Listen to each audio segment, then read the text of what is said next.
ახალი ამბები პირდაპირ ეთერში აგრძელებს მუშაობას. საინვესტიციო გარემოსა და კაპიტალის მოზიდვაზე ამ წუთებში საერთაშორისო ბიზნეს ფორუმზე მუშაობენ. ფორუმი ექსპო ჯორჯიაში იმართება, ის ეკონომიკის მინისტრმა გიორგი კვირიკაშვილმა გახსნა. რა განცხადებები გააკეთეს მთავრობისა და ბიზნეს სექტორის წარმომადგენლებმა, ამას ჩვენი ჟურნალისტი არი თამაზაშვილი გვეტყვის.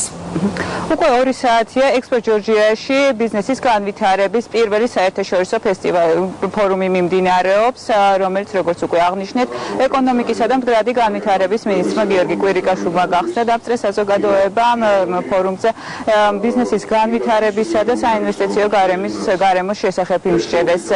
აქვე მიმდინარეობს გამოფენა, სადაც კომპანიებს საშუალება ეძლევა წარმოადგინონ თავიანთი სერვისები და დაამყარონ ახალი ფინანსური და ბიზნეს ურთიერთობები.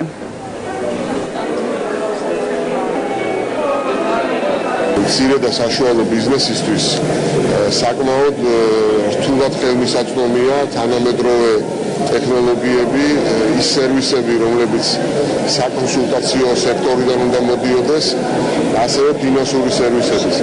ძალიან საინტერესო პრეზენტაციები ჩატარდა, სადაც იყო პირდაპირ ნაჩვენები, გზები თუ როგორ ხდება პირდაპირ უცხოური ინვესტიციების მოწვევა ქვეყანაში, მოზიდვა ქვეყანაში, თუ რა ფაქტორები მოქმედებს. ჩვენ მქონდა გარკვეული პრობლემები, რაზეც ასე ვთქვათ, ინვესტორებს გარკვეული პრობლემები ექნებოდათ, ეს ხო იგივე საგარეო პოლიტიკა, იგივე ვთქვათ, ქვეყნის იგივე სასამართლოს დამოუკიდებლობასთან დაკავშირებით და ასე შემდეგ.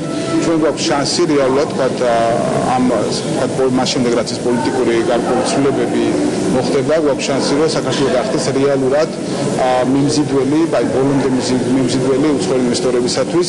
პოლიტიკური მდგომარეობისა, თბილისის მერე ყოველთვის აქტიურად იყო ჩართული ქვეყანაში ბიზნესის განვითარებაში. ჩვენ ყოველთვის გვერდში ვედექით ყველა იმ ინიციატივასაც წამოწყებას, რომელიც ხელს შეუწყობს ქვეყანაში მცირე და საშუალო ბიზნესის განვითარებას.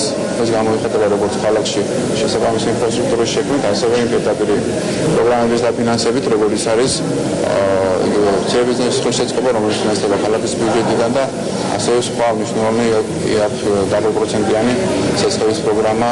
ძალიან მოხარულები ვართ, რომ ვიღებთ ბიზნეს ფორუმში მონაწილეობას და თვითონ ძალიან კარგი შესაძლებლობაა ბიზნეს კომპანიებისთვის, რომ გაიცნონ ერთმანეთი, შეხვდნენ არსებულ კლიენტებს, ასევე გაიცნონ პოტენციური კლიენტები.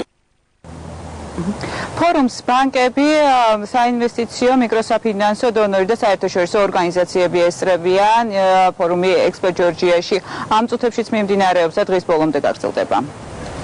მადლობა, ეს იყო ანი თამაზაშვილი.